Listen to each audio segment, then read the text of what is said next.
Breaking news చూస్తున్నాం. America అధ్యక్షుడు Trump కి బిగ్ షాక్ తగిలింది.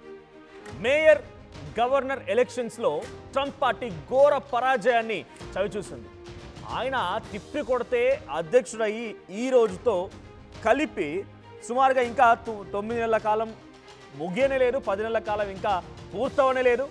అంతలోనే జరిగినటువంటి ఎన్నికల్లో ఘోర పరాజయాన్ని చవిచూశాడు డొనాల్డ్ ట్రంప్. ఇది ముమ్మాటికి ఆయన అహంకారానికి జరిగినటువంటి ఒక ఓటమని చెప్పాలి. సో న్యూయార్క్ మేయర్గా డెమోక్రట్ అభ్యర్థి జోహ్రాన్ గెలుపొందారు. జోహ్రాన్ మమ్దాని ఇప్పుడు ఈ న్యూయార్క్ మేయర్గా గెలుపొందాడు. న్యూయార్క్ మేయర్గా ఎన్నికైనటువంటి తొలి ముస్లిం వ్యక్తిగా జోహ్రాన్ రికార్డుల్లోకి ఎక్కారు. జోహ్రాన్ తల్లి మీరా నాయర్ భారతీయ సినీ డైరెక్టర్గా తెలుస్తోంది. ఇక జోహ్రాన్ ఓటమి కోసం స్వయంగా డొనాల్డ్ ట్రంపే రంగంలోకి దిగారు. జోహ్రాన్ గెలిస్తే న్యూయార్క్కి రూపాయి కూడా ఇవ్వనంటూ బెదిరింపులకు సైతం పాల్పడ్డారు అయినా అక్కడ జోహ్రాన్ గెలుపొందారు. గవర్నర్ ఎలక్షన్స్లో కూడా ట్రంప్ భారీ ఎదురుదెబ్బ తిన్నాడు. వర్జీనియా లెఫ్టినెంట్ గవర్నర్గా హైదరాబాద్ వాసి గజాలా హష్మి విజయం సాధించారు. సో గవర్నర్గా ఇటు మేయర్గా రెండింట్లో కూడా డొనాల్డ్ ట్రంప్కి వ్యతిరేకత కనిపించింది. అటు గవర్నర్గా కూడా హైదరాబాద్ వాసి మన హైదరాబాద్ నుంచి వెళ్ళిపోయి అక్కడ గజాలా అనేటువంటి హష్మి అనేటువంటి వ్యక్తి అక్కడ స్థిరపడ్డారు. సో ఆ మహిళ ఇప్పుడు దీంట్లో గెలిచినట్టు తెలుస్తోంది. సో మనం ఆ ట్వీట్లో చూస్తున్నాం డొనాల్డ్ ట్రంప్ ఏ రకంగా బెదిరింపులకు పాల్పడ్డాడు అనేది. సో ఏ రకంగా బెదిరింపులకు పాల్పడ్డాడు, ఏ రకంగా ఎనీ జవిష్ పర్సన్ దట్ ఓట్స్ ఎవరైనా కనుక అటు డెమోక్రటిక్ పార్టీల వైపుగా నిలబడి డెమోక్రటిక్స్ కనుక ఓటు వేస్తే నేను అక్కడ రూపాయి ఇవ్వను, న్యూయార్క్ నగరాన్ని అభివృద్ధి చేయను, న్యూయార్క్ నగరాన్ని పట్టించుకోను అని చెప్పి తన అహంకారాన్ని, తనకున్నటువంటి కోపాన్ని, తనకున్నటువంటి ఒక అన్నింటినీ కలగలిపి సంచల ట్వీట్స్ చేసుకొచ్చాడు. చాలా సందర్భాల్లో బెదిరింపులకు పాల్పడ్డాడు. ఇక్కడ మీకు కనిపిస్తున్న ఫోటోలో కనిపించినటువంటి ఆ మహిళ గజాలా హష్మి హైదరాబాద్ వాసి. తను ఇప్పుడు డైరెక్ట్గా అక్కడ గవర్నర్ ఎన్నికల్లో పోటీ చేసి గెలుపొందారు. సో 3 ఎన్నికల్లో డెమోక్రాట్లు ఘన విజయం సాధించారు. అయితే అమెరికాలో భారత సంతతి నాయకులు చరిత్ర సృష్టించారని చెప్పాలి.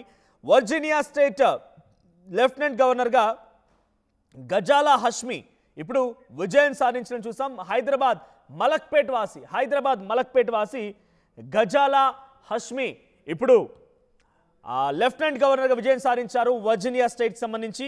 ఇక న్యూయార్క్ నగరంలో మేయర్ పదవికి జరిగిన ఎన్నికల్లో జోహ్రాన్ మమ్దాని అనేటువంటి వ్యక్తి విజయం సాధించారు. మొట్టమొదటి ముస్లిం వ్యక్తిగా ఆయన రికార్డులోకి ఎక్కారు. డొనాల్డ్ ట్రంప్ యొక్క అహంకారానికి డెమోక్రాట్లకు జరిగినటువంటి పోటీ మధ్యలో డొనాల్డ్ ట్రంప్ అహంకారాన్ని దెబ్బ కొట్టారు అక్కడి ప్రజలు, అక్కడ ఓటర్స్. ఇక న్యూయార్క్ మేయర్ ఎలక్షన్స్లో వామపక్ష నేత భారత మూలాలు ఉన్నటువంటి జోహ్రాన్ మమ్దాని అక్కడ గెలుపొందారు. సో ఇక్కడ మేయర్గా గెలుపొందిన వారు, అటు లెఫ్టినెంట్ గవర్నర్ గెలుపొందిన వారు ఇద్దరికి కూడా భారత మూలాలు ఉన్నాయంట. ఇటు గెలుపొందిన దాంట్లో జోహ్రాన్కి కూడా భారత మూలాలు ఉన్నాయంట. ఇక న్యూయార్క్ మేయర్ ఎలక్షన్స్లో గెలిచి ఆయన విజయం సాధించి డొనాల్డ్ ట్రంప్కి చెంపపెట్టు సమాధానం ఇచ్చారని చెప్పి అక్కడ పబ్లిక్లో కూడా చర్చ జరుగుతోంది. ఈ ఎన్నికల్లో రిపబ్లికన్ పార్టీ అభ్యర్థి దారుణంగా ఓడిపోయారట. 34 ఏళ్ల జోహ్రాన్ పైన మాజీ గవర్నర్ ఆండ్రూ క్యూమ్ చాలా ఘోరమైనటువంటి విజయాన్ని జోహ్రాన్ సాధిస్తే అట్టొడుకుపోయారు డెమోక్రటిక్ పార్టీ సంబంధించినటువంటి అభ్యర్థి పైన రిపబ్లిక్ పార్టీ అభ్యర్థి ఆండ్రూ క్యూమ్. ఇక రిపబ్లికన్ కర్టిస్ స్లీవరాను ఓడించారు. నగరంలో మొట్టమొదటిసారిగా ముస్లిం మేయర్గా ఇప్పుడు జోహ్రాన్ ఫస్ట్ అభ్యర్థిగా నగరంలో గెలిచినటువంటి మొట్టమొదటి మేయర్గా రికార్డులకు ఎక్కారు. జనవరి 1న ఆయన పదవి బాధ్యతలు స్వీకరించనున్నారు. సో 1 శతాబ్దానికి పైగా నగరంలో మేయర్గా ఆయన బాధ్యతలు నిర్వహించబోతున్నట్టు తెలుస్తోంది. ఇక జోహ్రాన్ ఆ తర్వాత ఇటు గజాలా హష్మి ఇద్దరు కూడా భారత సంతతికి సంబంధించిన వారే. మరి ముఖ్యంగా గజాలా హష్మి అయితే ఏకంగా మన హైదరాబాద్ మలక్పేట్ వాసి. సో హైదరాబాద్ మలక్పేట్ వాసి అక్కడికి వెళ్ళిపోయి అక్కడే స్థిరపడిపోయి ఇప్పుడు అక్కడి ఎన్నికల్లో లెఫ్టినెంట్ గవర్నర్గా గెలుపొందారు వర్జీనియా స్టేట్ నుంచి. సో ఇవి రెండు కూడా డొనాల్డ్ ట్రంప్కి చెంపపెట్టు లాంటి సమాధానం అని చెప్పాలి. సో మనతో పాటుగా సీనియర్ జర్నలిస్ట్ కోటేశ్వరరావు గారిని ఆయనతో కంటే మాట్లాడే ముందు ఒకసారి ఈ గెలుపు పైన జోహ్రాన్ మాట్లాడుకొచ్చారు, at the same time Ghazala Hashmi కూడా మాట్లాడుకొచ్చారు అక్కడ మీడియాతో. వారు ఏం మాట్లాడారో చూద్దాం. Donald Trump just put out a statement encouraging New Yorkers, saying they must vote for Andrew Cuomo. We know and have known for months that Donald Trump would favor Andrew Cuomo as the mayor. They share the same donors. They share the same small vision. They share the same sense of impunity. And yet in these final days, what was rumored, what was feared has become naked and unabashed. The MAGA movement's embrace of Andrew Cuomo is reflective of Donald Trump's understanding that this would be the best mayor for him. Not the best mayor for New York City, not the best mayor for New Yorkers, but the best mayor for Donald. So చూసారు కదా 34 ఏళ్ల పిన్న వయస్కుడి చేతిలో 78 ఏళ్ల Donald Trump చిత్తుగా ఓడిపోయాడు. డైరెక్ట్గా ఆయనే ప్రచారంలో దిగిపోయి డైరెక్ట్గా కమ్యూనిస్టులను గెలిపిస్తారా, అక్కడ మాకు కాదని వేరే వారికి ఓటేసి గెలిపిస్తే మీకు అంతు చూస్తాన రకంగా హెచ్చరికలు కూడా జారీ చేసినట్టుగా ఇందాక మీరు ట్వీట్లు చూశారు. అందుకే అహంకారం పనిచేయదు, బలుపు మదం ఇవన్నీ పనిచేయవు. ఇప్పుడు డొనాల్డ్ ట్రంప్కి డెఫినెట్గా ఆయన అహంకారం మీద దెబ్బ కొట్టినట్టుగానే అక్కడ సమాధానం వచ్చింది. ఎస్ కోటేశ్వరరావు గారు ఉన్నారు. కోటేశ్వరరావు గారు, లెఫ్టినెంట్ గవర్నర్గా ఆ తర్వాత ఇటువైపు మేయర్గా రెండూ కూడా డొనాల్డ్ ట్రంప్కి వ్యతిరేకంగానే సమాధానం వచ్చాయి. రెండూ కూడా అటు డొనాల్డ్ ట్రంప్కి వ్యతిరేకంగానే రిజల్ట్స్ ఇచ్చారు ప్రజలు. సో ప్రజెంట్ ఎలా చూడాలి ఎన్నికని? డొనాల్డ్ ట్రంప్ ఏ రకంగా కొంత శాస్త్రిగా తీసుకొని దీని నుంచి ఒక గుడ్ లెసన్గా భావించే అవకాశం ఉంటుందా? డొనాల్డ్ ట్రంప్కి ముఖ్యంగా ఈ రెండు రాష్ట్రాలు అదేవిధంగా న్యూయార్క్ నగరంలో జరగబోయేది ఏమిటో ప్రపంచానికి అంతటికంటే ముందుగానే డొనాల్డ్ ట్రంప్ తెలుసు అనేటువంటిది ముందు మనం గమనించాలి. అందుకనే జోహ్రాన్ మమ్దానీని ఓడించటానికి ఏ విధమైనటువంటి బెదిరింపులు చేశాడో చివరికి సొంత పార్టీ అభ్యర్థి కర్టిస్ అనేటువంటి అతను ఉన్నప్పటికీ అతనికి ఓటేయకుండా మొత్తం ఈ కుమోకి ఓటు వేయమని చెప్పాడు. అంతేకాదు ఇక్కడ ఎట్లాగైతే మనం తెలంగాణ ఎన్నికల్లో ఫలానా పార్టీకి ఓటేస్తే ఫలానా పార్టీకి వేసినట్టే అని చెప్పేసి తప్పుడు ప్రచారం ఎట్లాగైతే చేస్తున్నారో, సొంత పార్టీ అభ్యర్థికి ఓటేస్తే మమతానికి ఓటేసినట్టే అని చెప్పేసి అంత తీవ్ర స్థాయికి డొనాల్డ్ ట్రంప్ దిగజారాడు అనేది మనం గమనించాలి. అందువలన ఇది మొదటి నుంచి ఊహిస్తున్నటువంటి ఎన్నికే. ఎందుకంటే ఏ విధంగా చూసినా కానీ ఈ పోటీ చేసినటువంటి కుమో అనేటువంటి వాడు కూడా డెమోక్రటిక్ పార్టీలో ఉన్నటువంటి వాడే ఒకే పార్టీ నుంచి పోటీ చేసి ఈ విధమైనటువంటి బహుశా ఇటువంటి పోలరైజేషన్ న్యూయార్క్ నగరంలో కానీ లేకపోతే యావత్ అమెరికాలో కానీ ఈ విధమైనటువంటి రాజకీయపరమైనటువంటి పోలరైజేషన్ ఇదే మొట్టమొదటిసారి అనేటువంటిది నా అభిప్రాయం. 1892 తర్వాత ఒక యువ మేయర్ న్యూయార్క్ నగరానికి ఎన్నికై మమ్దాని చరిత్ర సృష్టించాడు అనేది కూడా ఈ సందర్భంగా మనం చెప్పుకోవాలి. ఇంకా డొనాల్డ్ ట్రంప్ ఉక్రోషాన్ని కనుక మనం చూస్తే ఈ ఫలితం వచ్చిన తర్వాత యూదులు కూడా మమ్దానికి ఓటేశారు, ఇంకేమిటి అని చెప్పేసి నోరు బారేసుకున్నటువంటి పరిస్థితిని మనం చూడాలి. ఒకవైపు ఈ మమ్దాని పాలస్తీనా సమస్య మీద పాలస్తీనాకు మద్దతుగా బహిరంగంగానే ప్రకటించినప్పుడు అక్కడ ఉన్నటువంటి వాళ్ళందరూ మీడియా కానీ లేకపోతే ఇతరులు కానీ చెప్పింది ఏంటంటే యూదులందరూ కట్టగట్టుకుని మమ్దానికి వ్యతిరేకంగా ఓటేస్తారని చెప్పినటువంటిది తప్పుడు ప్రచారం అనేటువంటిది కూడా రుజువైంది.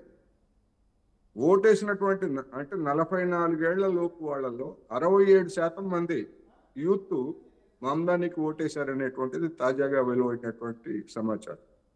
అందువలన అనేక భ్రమల్ని ట్రంప్ గురించి, రిపబ్లికన్ పార్టీ గురించి, లేకపోతే మమ్దాని గురించి అనేక భ్రమల్ని, అనేక తప్పుడు ప్రచారాలని చేసినటువంటి ఈ ఎన్నికలు అనేవి నిజంగానే అమెరికా ప్రజాస్వామిక చరిత్రలో ఒక చారిత్రాత్మక ఘట్టంగా మిగిలిపోయాయనేది నా అభిప్రాయం.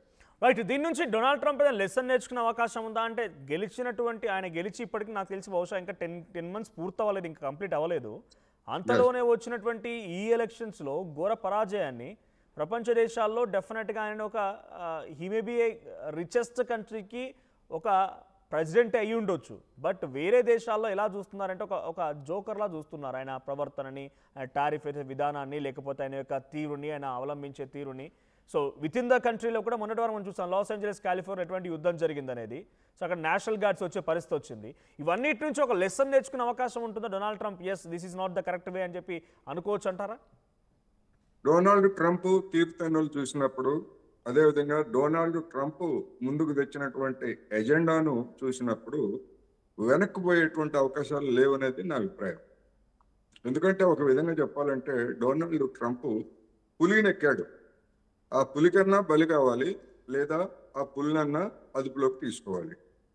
ఇప్పుడు జరుగుతున్నటువంటి పరిణామాలను చూస్తే నిజానికి డొనాల్డ్ ట్రంప్కి ఏ మాత్రం ముందు చూపున్నా లేదా మరొక పునరాలోచన ఉన్నా కానీ 2 రాష్ట్రాల గవర్నర్ ఎన్నికలు, ప్రతిష్టాత్మకమైనటువంటి న్యూయార్క్ నగర మేయర్ ఎన్నిక జరుగుతుండగా అక్టోబర్ 1 నుంచి shut down, central government shut down కొనసాగిస్తున్నాడు అంటే దాని వల్ల బాధితులైనటువంటి వాళ్ళందరూ కూడా ఆ రాష్ట్రాల్లో కానీ లేదా నగరంలో కానీ తనకు వ్యతిరేకంగా ఓటు వేస్తారు అనేటువంటి అంశం ట్రంప్కి తెలియదు అనుకోవాలా మనం? తెలుసు. అయినప్పటికీ తన ఎజెండా నుంచి తాను వెనక్కి తగ్గేటువంటి లేదనేటువంటిది ముందుకెళ్ళాడు. రాబోయేటువంటి రోజుల్లో ఇది ఖచ్చితంగా, అంటే వచ్చే ఏడాది జరిగేటువంటి మిడ్ టర్మ్ ఎలక్షన్స్ అంటారు కదా, అమెరికన్ పార్లమెంట్కి 2 ఏళ్ళకి ఒకసారి ఎన్నికలు జరుగుతాయి. ఆ ఎన్నికల్లో డెఫినెట్గా దీని ప్రభావం కనిపిస్తుంది అనేటువంటి ఒకటైతే, రెండవది ప్రపంచవ్యాప్తంగా ట్రంప్కి ఉన్నటువంటి పలుకుబడి కావచ్చు లేదా గౌరవం కావచ్చు తగ్గేటువంటి అవకాశాలు కూడా స్పష్టంగా కనిపిస్తున్నాయి. అంటే what do you say with all your experience, Donald Trump వచ్చిన తర్వాత అమెరికన్ సిటిజన్స్లో ఆయనకున్నటువంటి బిలీఫ్ పెరిగిందా, లేదా ఆయన ఎందుకు ఎన్నుకున్నటువంటి ఒక వాళ్ళంతా కూడా ఒక ఆలోచనతో ఉన్నారా, అటువంటి వ్యతిరేకతతో ఉన్నారా? ఖచ్చితంగా ఎందుకు ఇతనికి మనం మద్దతు ఇచ్చాము అని చెప్పేసి అంటే, గతంలో డెమోక్రటిక్ పార్టీ మద్దతుదారులుగా ఉన్నటువంటి వాళ్ళు కూడా కొంతమంది మొన్నటి ఎన్నికల్లో డొనాల్డ్ ట్రంప్ ఏదో ఉద్ధరిస్తాడు అనేటువంటి భ్రమలతోటి, లేదా డెమోక్రటిక్ పార్టీ మీద ఉన్నటువంటి ఆగ్రహంతో, ఎందుకంటే వాళ్ళు చేయాల్సింది చేయలేదు అనేటువంటి ఆగ్రహం వాళ్ళ మీద ఉన్నది, ఇతను ఏదో పొడి చేస్తాడు అనేటువంటి భ్రమలు ఇతని మీద ఉన్నాయి. అందుకని ఆ విధమైనటువంటి తీర్పు వచ్చిందనేది మనం గమనించాలి. కానీ జనవరి 20 నుంచి ఇప్పటి వరకు జరిగినటువంటి పరిణామాలను చూస్తే 3 సార్లు లక్షలాది మంది ట్రంప్ విధానాలకు వ్యతిరేకంగా 3 సార్లు వీధుల్లోకి వచ్చారు. నో కింగ్స్ పేరుతోటి తాజాగా జరిగినటువంటి అక్టోబర్ 18 జరిగినటువంటి ప్రదర్శనలు 70 లక్షల మంది ట్రంప్కు వ్యతిరేకంగా ప్రదర్శనలు చేశారు. అదేవిధంగా ఇప్పుడు ఈ షట్ డౌన్ కాలంలో అనేక మంది పేదలు, మధ్యతరగతి వాళ్ళు కూడా కనీస అవసరాల వస్తువులను కూడా కొనుక్కోవడానికి ఇబ్బంది పడుతున్నారు అనేటువంటి వార్తల్ని మనం చూస్తున్నాం. అందువల్ల ఇలాంటి విధానాలను అనుసరించేటువంటి పాలకుడు ఎవరైనా, ట్రంప్ కావచ్చు, మరొకటి కావచ్చు, ఎవరైనా సరే అటువంటి వాళ్ళని అమెరికా కార్మిక వర్గం సహిస్తుంది అనేటువంటిది ఎక్కడా లేదు. ఖచ్చితంగా ఇది రాబోయే రోజుల్లో మరింతగా ఈ వ్యతిరేకత పెరిగేందుకే దోహదం చేస్తాయి ఈ ఫలితాలు. రైట్, థ్యాంక్ యూ కోటేశ్వరరావు గారు. సో మొత్తంగా అటు వర్జీనియా లెఫ్టినెంట్ గవర్నర్కి సంబంధించిన విషయంలో హైదరాబాద్ వాసి గజాల హష్మి విజయం సాధించారు. ఇది డొనాల్డ్ ట్రంప్కి ఒక చెంపపెట్టు లాంటి సమాధానం. అటువైపు న్యూయార్క్ మేయర్గా జోహ్రాన్ కూడా విజయం సాధించారు.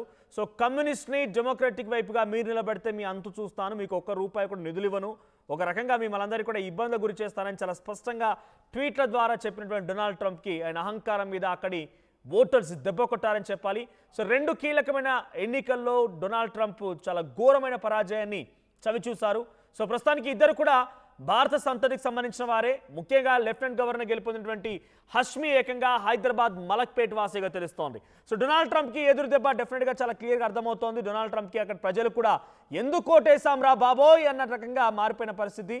సో రోజు రోజుకి ఆయనకున్నటువంటి ఆ గౌరవం, మర్యాద ఆకాస్త ఏదైనా ఉన్నా కూడా పూర్తిగా ఇంకా రోజు రోజుకి అక్కడి ప్రజల్లో కూడా మందగిల్లుతోంది, అక్కడి ప్రజల్లో కూడా పూర్తిగా కనుమరుగైపోతోంది. సో డొనాల్డ్ ట్రంప్ పైన మీ అభిప్రాయం ఏంటో కామెంట్ చేయండి. అట్ ది సేమ్ టైం ఒకసారి మళ్ళీ జోహ్రాన్ గెలుపు తర్వాత డొనాల్డ్ ట్రంప్కి ఎటువంటి వార్నింగ్ ఇచ్చారో ఆ వీడియో చూద్దాం.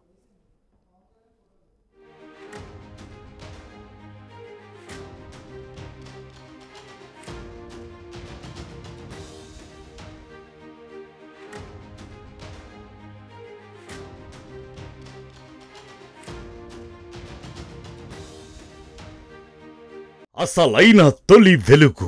Follow WhatsApp at Toli Velugu Official.